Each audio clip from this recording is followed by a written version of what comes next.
اور رسول اللہ صلی اللہ علیہ وسلم ایسے رسول کہ ان کے جیسا کوئی نہیں،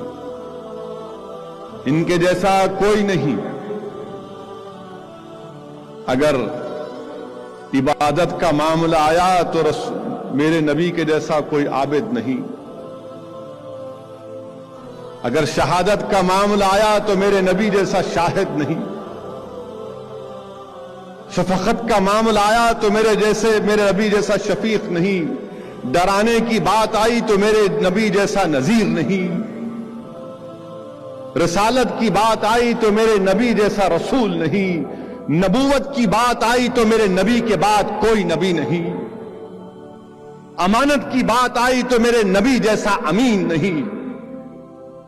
بچپن کی بات آئی تو میرے نبی جیسا بچپن کسی کا نہیں،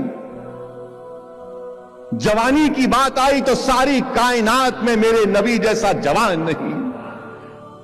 تجارت کی بات آئی تو میرے نبی جیسا تاجر نہیں، ہجرت کی بات آئی تو میرے نبی جیسا مہاجر نہیں، سخاوت کی بات آئی تو میرے نبی جیسا سخی نہیں، اس گھر کی بات آئی تو ایسا گھرانہ ساری دنیا میں نہیں، میرے نبی کی آل کی بات آئی تو ساری دنیا میں کسی کی آل نہیں۔ اسی لیے کسی عاشق نے بڑا خوب کہا، تیری نسل پاک میں ہے بچہ بچہ نور کا، تو ہے آئین نور، تیرا سب گھرانہ نور کا۔ اور اسی لیے اللہ نے قرآن میں فرمایا ہماری امت کی ماؤں کے بارے میں کہ آپ عام عورتوں کی طرح نہیں ہیں۔ میرے نبی کی والدین کی بات آئی تو ان جیسے کسی کے والدین نہیں، میرے نبی کے شہر ولادت کی بات آئی تو مکے کی جیسے شہر کوئی ساری دنیا میں نہیں، میرے نبی کی مسجد کی بات آئی تو کعبے کے بعد اگر کوئی مسجد ہے تو میرے نبی کی ہے، کتابوں کی بات آئی تو قرآن جیسی کوئی کتاب نہیں، امت کی بات آئی تو میرے نبی کی امت کی جیسی کوئی امت نہیں۔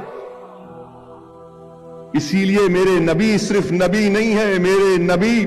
بلکہ حضرت آدم سے حضرت عیسیٰ نبی ہے، مگر میرے نبی آخری نبی ہے، میرے نبی صبح قیامت تک نبی ہے، میرے نبی حضرت آدم سے پہلے بھی نبی تھے اور میرے نبی کے بعد کوئی نبی نہیں۔ اور میرے نبی کی عظمت کو سمجھنا ہے تو یاد رکھو،